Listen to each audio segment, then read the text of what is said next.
నేను చాలా మాట్లాడాలి, వినడానికి మీ ఓపిక ఉంటే మాట్లాడతాను. నంబర్ 1 పాయింట్, నరేష్ గారు నేను అన్న మాట వాడిండకూడదు. నా మనసులో ఉండేది మాట్లాడతా. మేము అని మాట్లాడాలి. ఉండమ్మా Naresh, you are my friend. నేను చెప్తున్నా. అండ్ నేను దీనికి రావాలని అనుకోలేదు. నరేష్ గారు చాలాసార్లు వచ్చి ఆయన అడిగిన దానివల్ల నేను వచ్చాను. వచ్చి ఇప్పుడు అందరూ కలిసే చేశాం. కానీ నరేష్ గారు మేము మా ప్యానెల్ అంటే మేమందరూ కలిసి ఇది ఇస్తున్నాము అని చెప్పిండాలి. ఇది చిన్న కరెక్షన్, ఇట్స్ ఓకే. మేమందరూ కలిసి ఉంటాము, కలిసి చేస్తాము. కానీ మాట్లాడడం కూడా అందరూ కలిసి మాట్లాడాలి. ఎస్, ఎందుకంటే ఇది వచ్చి ఇప్పుడు నేను గొప్ప చెప్పలేదు, నేను రావాల్సిన అవసరం లేదు. కానీ నేను వచ్చాను ఎందుకంటే నా ఫ్రెండు అడుగుతున్నారు. అండ్ ఎవరు ఏమి చెయ్యట్లేదు, ఏదో ఒకరు మొదలు పెట్టాలని నేను వచ్చాను. అది కూడా సరే వద్దామని జీవితాన్ని మాత్రమే ఫస్ట్ కంటెస్ట్ చేపిద్దామని అనుకున్నా. సరే నేనెందుకు నిలబడ్డా, నేను నిలబడిండు కూడా. సరే ఈయన అడిగారు. ఆ తర్వాత నేను ఆలోచించాను. సరే జీవితాన్ని కంటెస్ట్ చేస్తాము, నరేష్ గారు కంటెస్ట్ చేస్తారు. నా part what is my position after they winnowing. మనం వెళ్తే ఇంటర్ఫియరెన్స్, నేను వస్తే ఇంటర్ఫియరెన్స్, నాకు పోస్ట్ లేకుండా పోస్టుతో ఉండాలి అన్న దానికోసం నేను ఏదైనా చెయ్యాలి, చేపించాలి. లేదంటే నేను ఊరికే ప్రచారం చేసి ఏమీ చెయ్యకుండా మీకు ఇచ్చిన మాటలు నిలబెట్టుకోకపోతాను, ఏం use. So I decided to okay అని వైస్ ప్రెసిడెంట్గా కంటెస్ట్ చేశాను. ఇదే జరిగింది. So we sincerely we help Naresh to win. And ఆయన విన్ చేశారు. మేమందరూ కలిసి పనిచేస్తున్నాము. ఆయన మాట్లాడేప్పుడు నేను అనకుండా మేము అని మాట్లాడాలనేది నా రిక్వెస్ట్. అండ్ ఆయన చెప్పింది అంతా మేము నిలబడి అందరూ కలిసి నిలబడి పనిచేస్తాము, మేము నెరవేరుస్తాము, మేము కష్టపడతాము. Thank you.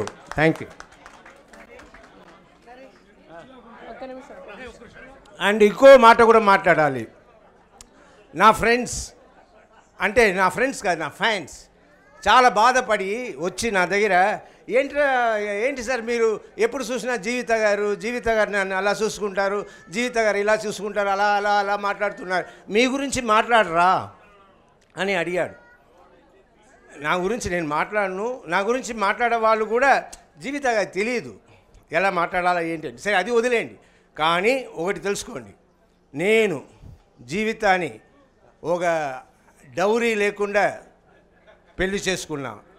ఓకే, ఆ అమ్మాయిని ఫస్ట్ రైటర్ చేశాను, తర్వాత డైరెక్టర్ చేశాను, ఎడిటర్ చేశాను, ప్రొడ్యూసర్ చేశాను, అన్నీ because of my force.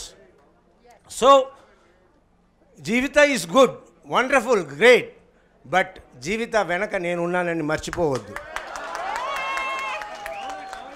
And ఇది ఎందుకంటే చెప్తున్నా, ఎవరో మాటల్లో నా ఫ్రెండ్స్ దగ్గర అడుగుతున్నాను, ప్రొడ్యూసర్ మన సినిమా ఇండస్ట్రీ వాళ్ళ దగ్గర, ఏంటి నేను జీవిత కంటెస్ట్ చేయమంటుంది, నరేష్ కంటెస్ట్ చేయమంటున్నాడు, నేను కంటెస్ట్ చేయనా అని అడిగితే వాళ్ళు ఏమన్నారు, నువ్వెందుకు అయ్యా, నువ్వు వద్దు, జీవితాన్ని కంటెస్ట్ చేయమన్నారు. ఏమనుకుంటున్నారు నన్ను? నాకు బాధ కలిగింది, అందుకే నిలబడ్డా. సరే, నిలబడిన తర్వాత నిజంగా నా ఫస్ట్ ఎస్వి కృష్ణారెడ్డి గారు అన్నారు.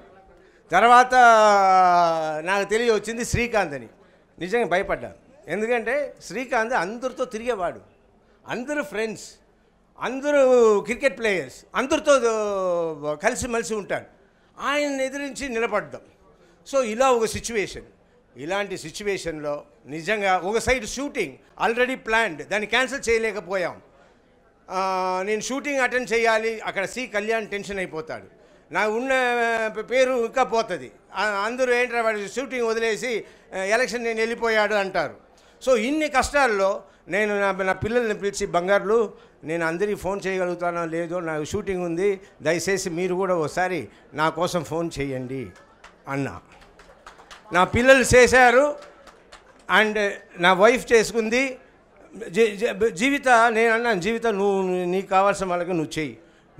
నాకు చౌదరి గారు, డైరెక్టర్ చౌదరి గారు, మోహన్ ఇద్దరు కూర్చొని చేసి ఓన్లీ చెప్తున్నాను, మీ అందరి లవ్ వల్ల నేను గెలిచాను. ఆ లవ్కి ఎప్పుడు రుణపడి ఉంటాను, కట్టుపడి ఉంటాను. ఆ లవ్ కోసమే పనిచేస్తాను. ఇది నా మనసులో ఉంది. మన బిగినింగే మన దిద్దేసుకుందాం, మనసులో ఒకటి పెట్టుకుని నేను పని చేయలేను. అందుకే నరేష్కి చెప్పాను, వీఆర్ ఆల్ వన్. బట్ మనం మాట్లాడడం ఎవరికి ఏమీ బాధ కలగకూడదు. అండ్ అపోనెంట్ వాళ్ళు ఆహా వచ్చేసింది గొడవ అని అనుకోవద్దు. గొడవ రాలేదు. ఇది మనసులో ఉన్న మాట క్లియర్ చేసుకుంటున్నాం. గొడవ రాదు. ఓకే, మేము అందరూ కలిసి పనిచేస్తాము, కలిసి ఈ 2 years ఉంటాము, అన్ని పనులు నెరవేరుస్తాం. ఎస్. అండ్ అందరికీ థ్యాంక్స్ అండి. మీ లవ్కి ఎప్పుడు రుణపడి ఉంటాను. అండ్ శ్రీకాంత్ గారు నన్ను క్షమించండి. నేను ఫస్ట్ తీసేసుకుందామని అనుకున్నాను. తర్వాత మాట్లాడేసాము. కొందరు ఇలా మాట్లాడడం వేరు, నువ్వేంటయ్యా నువ్వు మూసుకో జీవితాన్ని వెళ్ళమును అంటే నాకు అదోలాగా అనిపించి వచ్చేసాను. కానీ నన్ను గెలిపించారు. థ్యాంక్ యూ అండి. ఓటు పిచ్చుంటే నేను పిచ్చివాడిగా తిరుగుతుంటాను ఏమో. Okay, thank you. కానీ నాకు బాగా నచ్చింది, ఈ పని చేయడం నచ్చింది.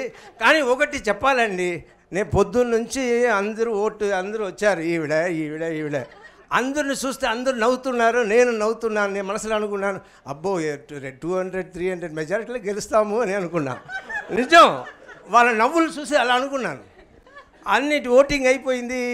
మన కోటి రామకృష్ణ గారి ఇంటి ఫంక్షన్కి వెళ్తే అక్కడ మాదాల రవి ఉండుకుని, ఏంటో ఆలోచించావా,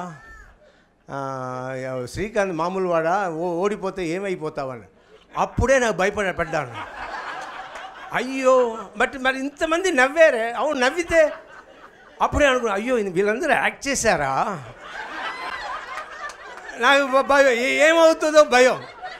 అలా మళ్ళీ వచ్చి చూస్తే టగ్ ఆఫ్ వార్ వెళ్ళి గెలిచేసాం, అందరూ గెలిచేసాం.